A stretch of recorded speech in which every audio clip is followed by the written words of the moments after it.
बिस्मिल्लाहिर्रहमानिर्रहीम। अस्सलाम वालेकुम। कैरियर टीवी के ऊपर खुशामदीद नाज़रीन। सिंध पुलिस से रिलेटेड ज़बरदस्त वीडियो आप लोगों के लिए लेकर आया हूँ।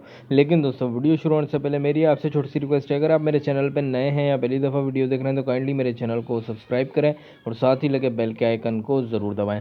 सिंध पुलिस के अंदर जूनियर क्लर्क के लिए जिसने डिजीज़ कोटे के थ्रू अप्लाई किया था, तो उन लोगों की टाइपिंग टेस्ट की डेट आ चुकी है।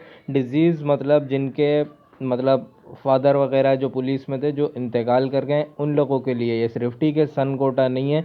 जो लोग इसके अंदर वफात पा चुके हैं, ये उनके बच्चों के लिए जिन्होंने अप्लाई किया था जूनियर क्लर्क की पोस्ट के लिए, ठीक है।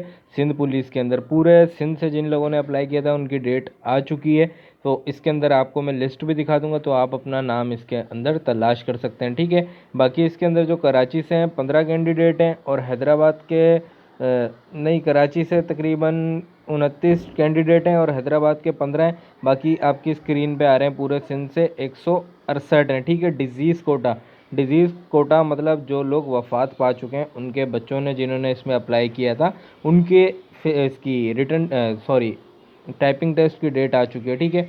आप इनकी लिस्ट देख सकते हैं, आपको मैं दिखा रहा हूँ। आप वीडियो को स्टॉप करके अपना नाम इसके अंदर पढ़ सकते हैं, ठीक है नाजरीन। अपना नाम पढ़ सकते हैं और अपना डिस्ट्रिक्ट देख सकते हैं और अपना डेट एंड टाइम देख सकते हैं टाइपिंग टेस्ट का, ठीक है। मोस्टली टाइपिंग टेस्ट जो है सेम टाइम पे और सेम डेट के अंदर लिया जा रहा है, ठीक है। आप वीडियो को स्टॉप करके अपना नाम इसमें तलाश कर सकते हैं, ठीक है नाजरीन। आप मेरी वीडियो को स्टॉप करके अपना नाम इसके अंदर तलाश करें और मेरे चैनल को सब्सक्राइब करें अगर अभी तक नहीं किया है तो, क्योंकि मैं रोज़ व रोज़ नई गवर्नमेंट जॉब्स की अपडेट सबसे पहले यूट्यूब के ऊपर बनाता हूँ, ठीक है नाजरीन। उम्मीद करता हूँ आप लोगों को मेरी वीडियो पसंद आई होगी। अगर पसंद आई है तो चैनल को लाइक कर दें, सब्सक्राइब कर दें और नेक्स्ट वीडियो में मिलते हैं। अल्लाह हाफ़िज़।